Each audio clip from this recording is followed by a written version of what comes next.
Hello, I'm Toycat, and welcome back to another third channel video. So one of the airlines I always wanted to fly, prior to that... Actually, you know what, let's keep going. I make mistakes, that's fine.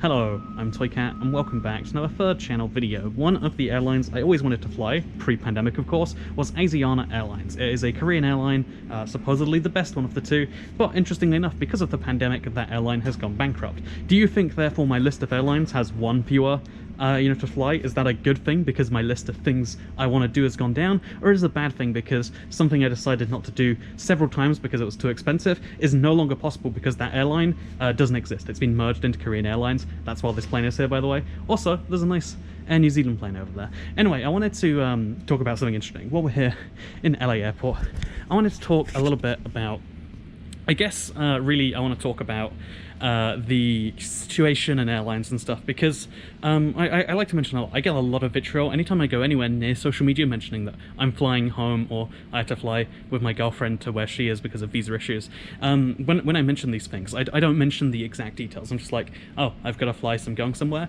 and I get vitriolic comments of people being like, you are killing humanity, Toycat, by getting on an airplane right now. You know, Lord knows I'm not doing anything dangerous, but you on an airplane, that feels dangerous to me, and therefore it is dangerous. Ignoring the studies about planes, but you know, if you don't trust the studies, if you think that planes are literally a place you go and you catch COVID all the time, or even a significant portion of the time, it seems like your boy Toycat really is. I also get comments every time I touch my mask, and now I'm like, oh, those people are going to be set off as well, like, oh, Toycat, basically spreading COVID to yourself, you monster.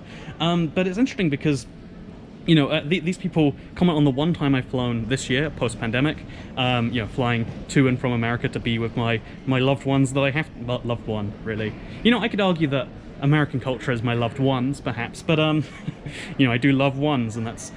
dollar bills are only a thing in America, right? But, even, you know, even though I flew during this time to be able to love one, and to me that seems like a fun reason. It's the one time I flew this year, and it's the thing that people hone in on, right? But you know, the actual story of how has Toycat's 2020 been is I flew when the pandemic was just in China, and maybe once it had spread to Iran, I want to say. I flew to actually to visit my girlfriend for a weekend. Fun fact, whole story about that. I flew just as everyone was stopping traveling before the pandemic had truly set in. But the thing is you know, like, what people don't see is people see the one time I travel because I post some picture of me actually having fun during a very sad situation, and it's interesting because they don't see the trips that I had to cancel, some of which I had to cancel for government reasons, some of which I chose to cancel because I was quarantining. They didn't see the fact that, you know, I tried to travel every month. That's my kind of goal. I want to go somewhere every month of the year. That's like, sometimes more than that, if I can really put it off with my work schedule. And people didn't see the fact that, like, oh, it's been 9 months or something, and I didn't travel for any of those. And they didn't see that. What they do see is the small fraction of the picture, and therefore they assume the whole. And it's interesting because I actually don't think the argument of, like, oh, I didn't do it so many times, so it's fine the few times I do it. I mean, it's not fine to steal, right? If, like, oh yeah, 90% of the time I go to the grocery store, I pay for my goods. It's just 10% of the time I feel like, oh, it's so much effort, who can be bothered? No, that's still stealing, right? Like, you can't use all the times you didn't steal as an explanation of the time that you did.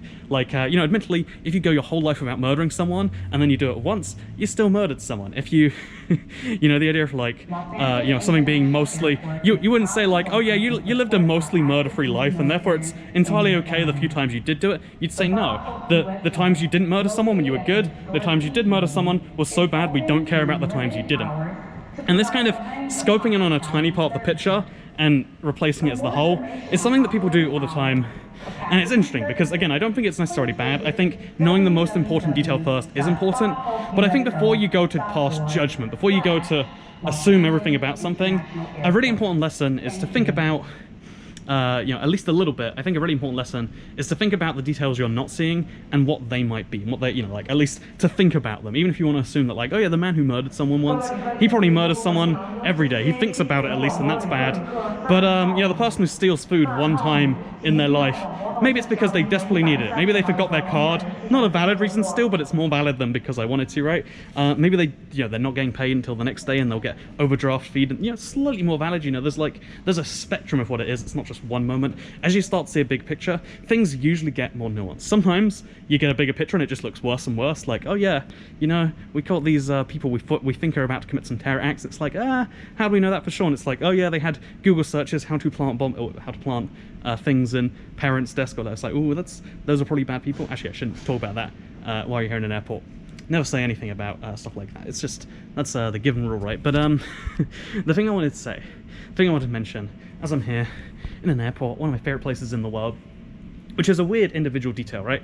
I like airports. I can't tell you fully why. I can't tell you fully what it is that makes me just enthralled by knowing that there's a plane full of people going to New Zealand. Like right now, basically no one can go to New Zealand, so how are they doing it? I don't know, I'd love to know. There's a plane full of people going to Korea, which by the way, there's no real restriction between Korean American travel right now, so it's fascinating that, you know, they probably want to be safe, and a lot of Koreans probably wouldn't fly to America for safety reasons, but a lot of them clearly did, enough of them for an entire plane. I mean, obviously people in Korea, they're not all Koreans necessarily, I should clarify, but it's really interesting to see the wider picture that starts to form as you look at pretty much anything. And I guess I wanted to say, one of the things we kind of lost during this pandemic, that you know, maybe it's just, maybe people do have it and they're just not expressing it, but whenever you see something on social media, we amplify the perspectives of people who are maddest. We amplify perspectives of people who have, you know, even if you agree with people who have dumb opinions, I think an important thing to do is not to share them. People who said there is zero excuse not to wear a mask, actually there's many valid ones, and the problem is that you can't ask people if they have one, and you know, that's the real issue. Should, you know, maybe the real complex solutions are either we have to let X% of people do it to protect those who need to not wear one. There's a lot of various exemptions, even like you know, there's a story of a woman who doesn't like wearing masks and doesn't like being told to wear masks because it reminds her of when her hand was covered during a horrific sexual assault. And it's like, oh yeah, those are pretty valid reasons not to wear one, right? I think one of the things we do, because we want to, you know, when we're looking at a viral outbreak, there is no single solution. There's no single person at fault. You know, the guy who ate fish, or, you know, like, obviously that's a little tale we're telling ourselves, but there's no individual fault. There's lots of like grey area faulty situations. There's systemic issues probably in there that caused this outbreak to get where it was, but you can't look at one person without a mask and be like, they're responsible, but you want to. Wouldn't it be nice if one person was responsible, if we could find them and we could do stuff to them, and it'd be easy, but it's not the reality of the situation. And I hope if there's one thing that changes, it's that my favorite airline comes back to life. You know, they merged with Koreans, so I'm hoping they keep their own branding and their own planes and their own stuff. You know, it'd be nice to fly, you know, like part of what is now Korean Airlines, I guess. But also, I'd like to fly my dream airline, but I'd also like at the end of this for us to go back to a world where we can look at facts reasonably and start to assess actual ways forwards for everyone, as opposed to let's try and blame the most people we can in the shortest period of time. You know, that's probably me being hopeful though. I've got a flight to catch. I'm sorry if you're the one person in the comments who's like, Toycat, you can't fly right now, it's unnecessary. I literally do have to leave, or I will be kicked out, which they'd put me on a plane anyway, home, because that's how you get kicked out of America. Do they do boats to kick people out anymore? Maybe if you're going to like... No, I can't imagine they ever deport you on a boat. I guess they deport you via land if you're going to Mexico or Canada. How many Canadians get deported every year? These are the questions I'd like to find out that would make my one statement not true. And it's interesting because no statement's really true when you dive into there is no statement that is 100% true all the time. Do all humans breathe oxygen? I mean, if you're on a ventilator, you're breathing oxygen. If you are temporarily dead, are you breathing oxygen? There's no one statement I can ever find that applies to all humans, and that's fine in my opinion. Anyway, I hope you all enjoyed this video. I've actually got to go catch my flight. Also, I want to do like a food review on the plane, so you might see that. That'd be fun. I like food on planes, and it's a weird thing for a lot of people, but not for me. Okay, goodbye.